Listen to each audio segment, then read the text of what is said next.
There is a particular kind of silence that lives in hospitals at 4 in the morning. Not peace.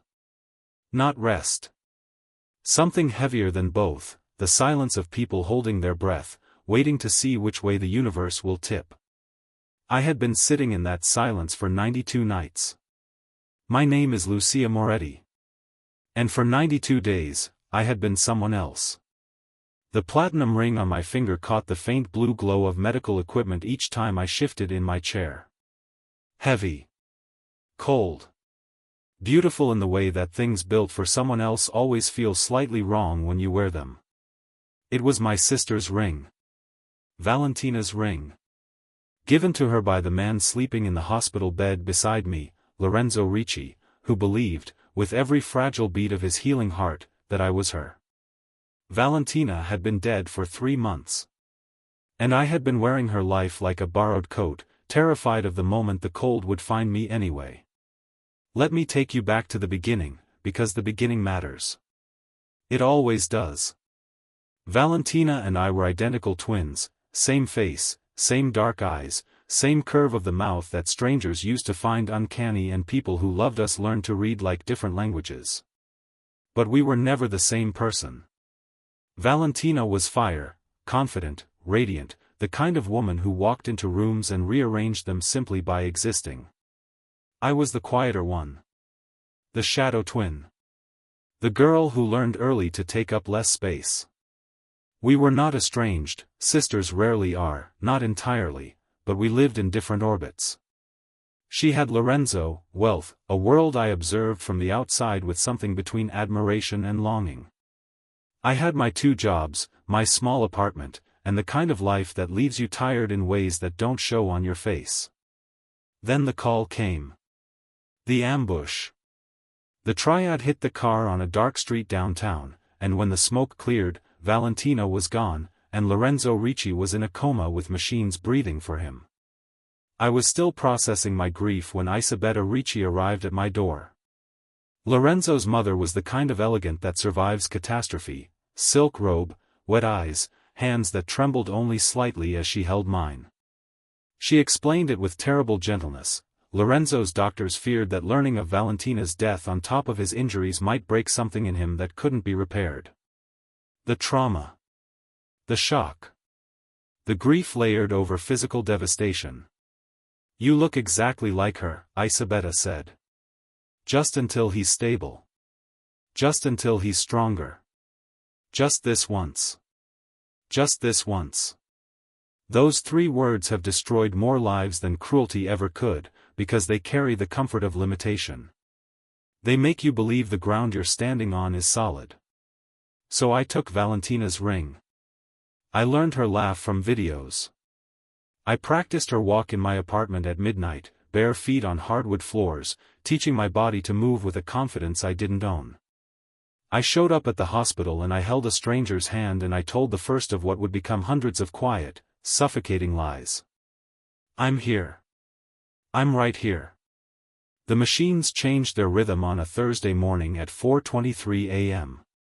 That accelerating beep, irregular, urgent, stopped my heart completely. Nurses rushed in. Dr. Patel followed.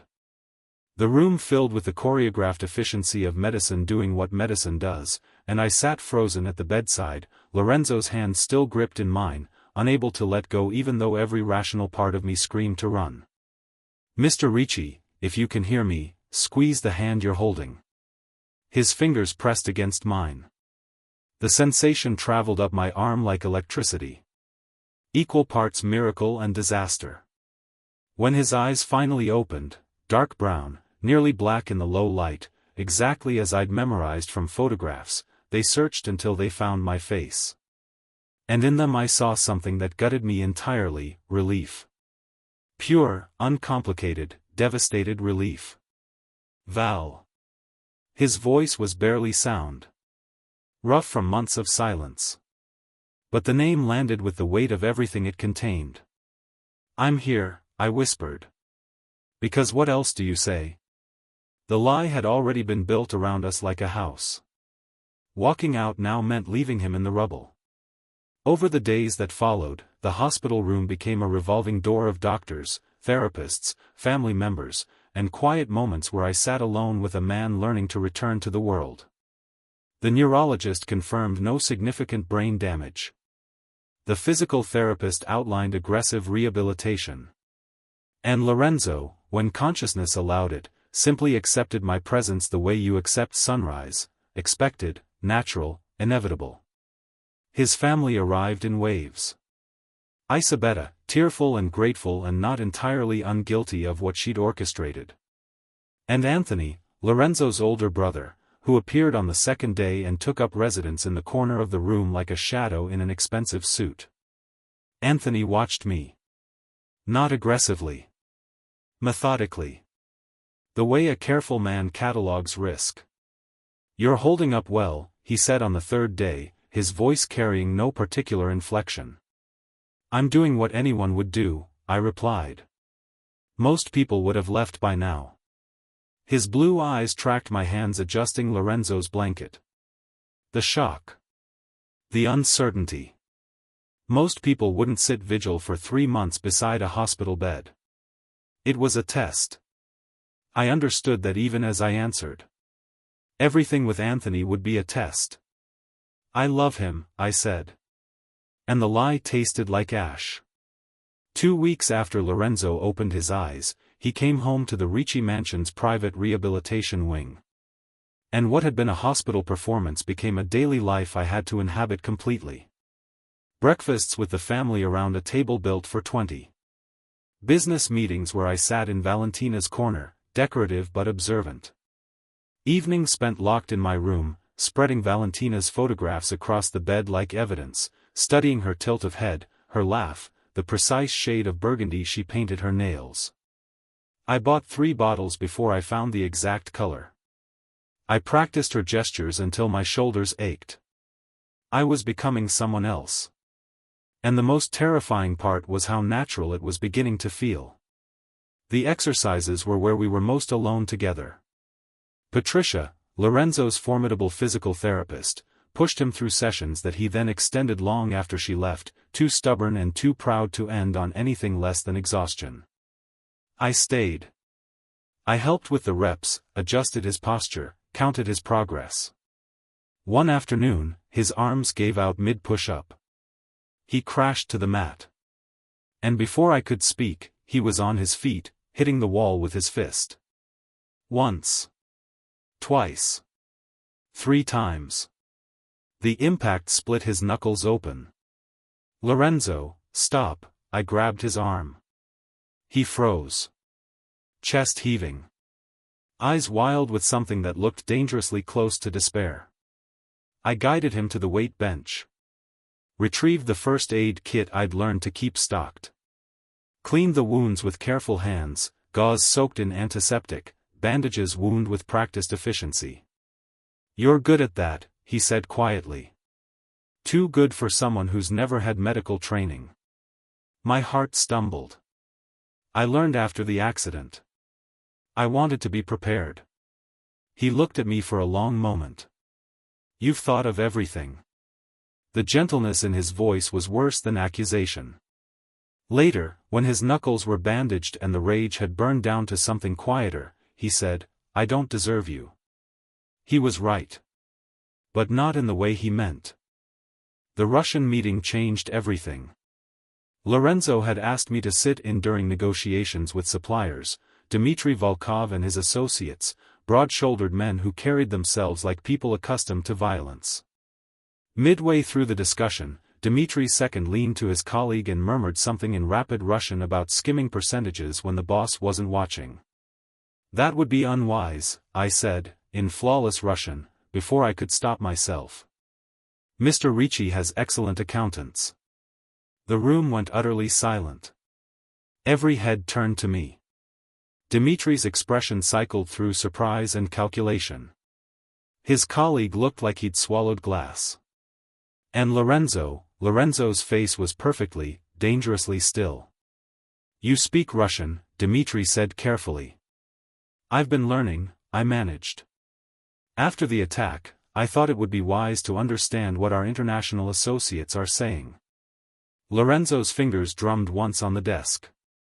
An excellent precaution, he said smoothly. Let's conduct the rest of this meeting assuming everyone understands everyone. The negotiation continued. But I felt Anthony's gaze on me for every remaining minute, steady, methodical, filing this new data point into whatever case he was quietly building. I had just revealed something Valentina never knew. The cracks were spreading. Dinner, a week later, cracked things further. Isabetta had asked Chef Mario to prepare pumpkin gnocchi, Valentina's favorite, she announced with warm pride, a celebration of Lorenzo's recovery. The dish was objectively beautiful, pillowy, fragrant, sage butter filling the dining room with richness. I took a bite. And my face did something, some micro-expression of distaste I couldn't control, because I had never enjoyed pumpkin in savory dishes. It was a small thing. A flicker. Lorenzo saw it. You don't like it, he said quietly. No, it's delicious. You used to say this was your favorite dish. You'd request it for every birthday. You'd eat it until you were sick. The table went still. The bite of gnocchi turned to paste in my mouth. Tastes change, I said. After everything, I suppose my preferences shifted. I could see it in his jaw, in Anthony's carefully lowered fork, the excuse was wearing dangerously thin. On the 38th day after Lorenzo came home, Anthony found me outside the property gates. I had spotted the black SUV 4 days running, parked near the cafe, idling outside the boutique, visible in my rearview mirror on the drive home. Too obvious to be the triad. Too consistent to be coincidence. On the 4th day, I parked near the garden entrance and walked directly toward it. Anthony rolled down his window. He didn't waste time. I know, he said. I've known since the second week Lorenzo woke up. I hired an investigator the day after he regained consciousness. It took him 72 hours to confirm what I'd already suspected. My legs threatened to give way. I locked my knees. Valentina Moretti died in the accident, Anthony continued, his voice neither cruel nor kind, simply factual. Her twin sister, Lucia, was convinced by our mother to assume her identity. The entire charade was orchestrated to protect Lorenzo during his recovery. He paused. I know everything. Then why haven't you told him? I asked, surprised by how steady my voice was. Because my brother just came back from the dead. Something shifted briefly in Anthony's expression, not softness exactly, but the shadow of it. Piling the death of his fiancée on top of 3 months in a coma might break him in ways physical therapy cannot fix. I believe your presence helped his recovery. I'm not pretending otherwise. He pulled out his phone. Showed me a calendar with a date circled in red. 2 weeks from now. By this date, he'll be medically cleared. No more reasons to delay. No more excuses about fragility and healing. His eyes met mine with complete clarity. You have 2 weeks to tell him yourself. If you don't, I will. And Lucia, it will be kinder coming from you. He drove away. And I stood in the driveway with the jasmine and the evening air and the weight of a deadline pressing down on every breath. I tried to write the confession that night. The words wouldn't come. I tried again the next night. And the next. 12 days. 10. 8. During the day, I maintained the performance, meals, exercises, business reviews, evenings in the library with Lorenzo going over reports, the two of us building something that felt, with sickening clarity, like the beginning of genuine companionship. He had started to look at me differently, not just with the love he believed was familiar, but with something sharper. Something new. You're afraid of something, he said one evening in the library, closing the folder between us and turning to face me fully. I've been watching you. There's fear in everything you do, the way you hesitate before answering, the way you study me when you think I'm not looking. Like you're waiting for something terrible to happen. The attack left scars, I said. Invisible ones. This isn't trauma from the attack. His hand found mine across the desk, grip gentle but absolute. Talk to me. Whatever it is, we can handle it together. The irony was devastating. He was offering support for the deception I was perpetrating against him. Promising to help me through a crisis that he was the center of. It's complicated, I whispered. Then uncomplicate it. We have time. But we didn't. The clock had run down to 3 days. Anthony found me in the garden at dusk, sitting on a stone bench I'd been occupying for over an hour, attempting to locate courage I wasn't sure I possessed. He knows, Anthony said without preamble. I looked up. What? Lorenzo. He came to me this afternoon. Anthony sat beside me on the bench, the formality he usually wore like armor set aside in favor of something exhausted and human. He told me he'd hired his own investigator. 2 weeks ago. Apparently the Russian meeting was the final piece. The garden went very quiet. He knows everything? I asked. He has for 10 days. He was waiting to see if you'd tell him yourself. Anthony looked at me steadily. He wanted to give you the chance. The ground beneath me felt like it was dissolving. Where is he? I asked. His study. I had imagined this walk 100 times during the 2 weeks of the deadline. In every version, I had found the right words, something that would explain without excusing, confess without destroying, ask forgiveness without deserving it. I knocked. The door opened immediately, as though he'd been standing on the other side. Lorenzo looked at me for a long moment in the doorway. He looked the way people look when they've been carrying something heavy for a long time and are finally, exhaustedly, setting it down. Lucia, he said. Not Valentina. Lucia. My real name in his voice for the first time. It broke something open in my chest that had been sealed so long I'd forgotten it was there.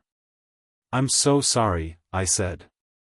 The words that had evaded me for 2 weeks arrived all at once, simple and insufficient and the only true things I had left. I'm so sorry. She was my sister and I loved her and I didn't know how to protect you from losing her and I agreed to something I never should have agreed to and I stayed because, my voice broke. I stayed because somewhere in all of it I forgot to keep pretending and I don't know exactly when that happened but it did, and you deserve to know that everything I felt was real even though everything I said was a lie, and I understand if you hate me, I understand completely. Stop.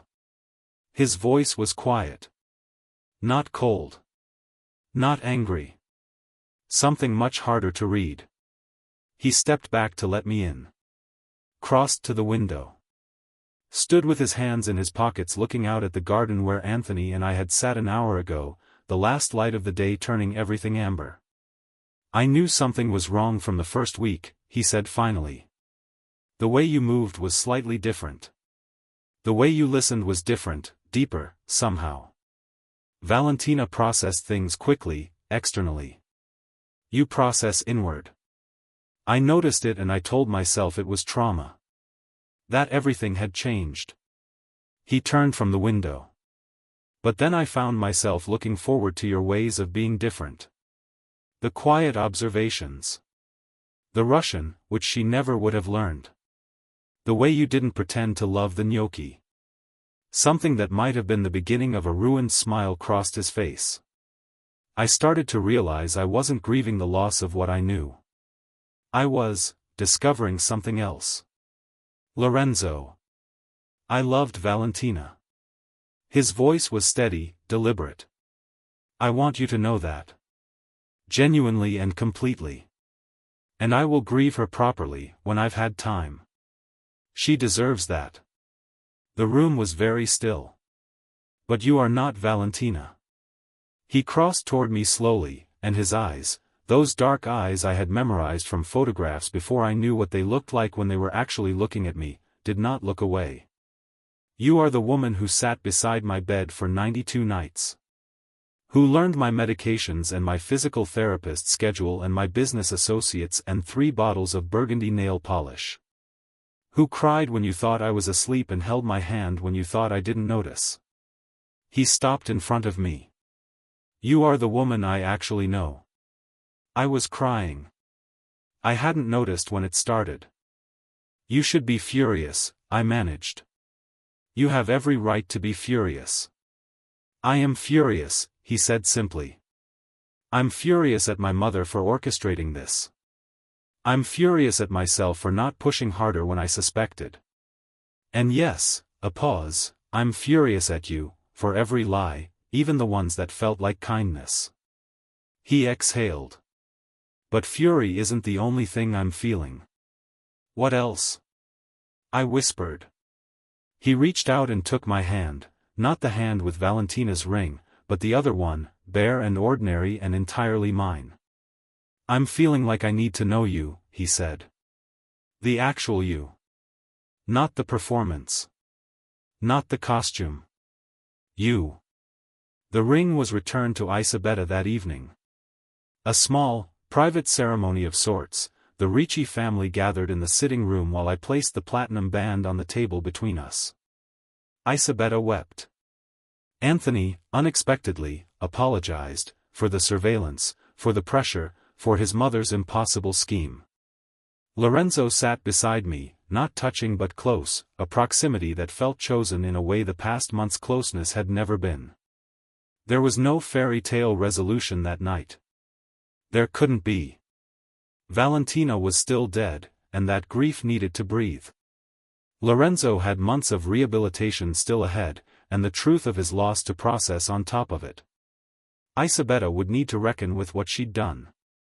I would need to reckon with what I'd allowed. But something had been set down. The weight both of us had been carrying, pretending not to carry, set down, finally, in a room with proper light. 3 months later, in a cafe that served terrible espresso and excellent pastries, I sat across from Lorenzo Ricci and told him about my life. My real life, the 2 jobs, the small apartment, the loneliness I'd dressed up as independence, the way I'd always loved my sister while feeling gently eclipsed by her. He listened the way I'd noticed from the beginning, all the way in. You know what I keep thinking, he said, wrapping his hands around his coffee cup. That if none of this had happened, if Valentina had lived, if there had been no accident, no hospital, no lie, we never would have met. Not really. That's a terrible reason for things to have happened the way they did, I said. Yes. He didn't disagree. But it doesn't make it less true. We sat with that for a while. The tragedy and the unexpected tenderness of it. The way life insists on arriving through wrong doors, at wrong times, wearing disguises we don't choose. I'm still angry, he said. Some days. I know. And you're still afraid. Some days, I admitted. He reached across the table, not for the hand with the ring, which was no longer there, but just for my hand. Plain. Real. Then we'll work with that, he said. The life lesson. There is something this story asks you to sit with long after the last page. The lies we tell in the name of love do not protect the people we love. They protect us, from the unbearable difficulty of the truth. Isabella believed she was saving her son. Lucia believed she was honoring her sister. Both women told themselves their deception was temporary, limited, an act of mercy. And both discovered what anyone who has tried to build something on false ground eventually discovers: the foundation always gives way. The only question is whether you choose the moment of collapse, or wait for it to choose you. But here is the other thing this story holds, the quieter truth beneath the obvious one. Authenticity, even arriving late and broken and covered in the wreckage of pretense, is still the most courageous thing a person can offer. Lucia put down the ring. She spoke her real name into the room. And in doing so, she gave Lorenzo something his fiancée's ghost never could have, a real person, with real limits, who chose, finally, genuinely, to be honest. We spend so much of our lives performing the version of ourselves we believe others need. The strong one. The devoted one. The one who doesn't flinch at pumpkin gnocchi. The most profound love stories, the ones that last, are the ones where two people eventually stop performing and simply show up as themselves. Imperfect. Scared. Real. Because a love that can survive the truth of you is the only love worth having. If this story moved you, if you found yourself holding your breath somewhere in it, share it with someone who needs to hear it. Stories like this one exist to remind us that the bravest thing we can do is not to protect people from who we are, but to trust them with it. Subscribe, leave a comment with what this story made you feel, and stay with us, because the stories that matter most are the ones we keep telling each other, in the dark, when it's 4 in the morning and the machines are changing their rhythm and we're not sure which way the universe will tip.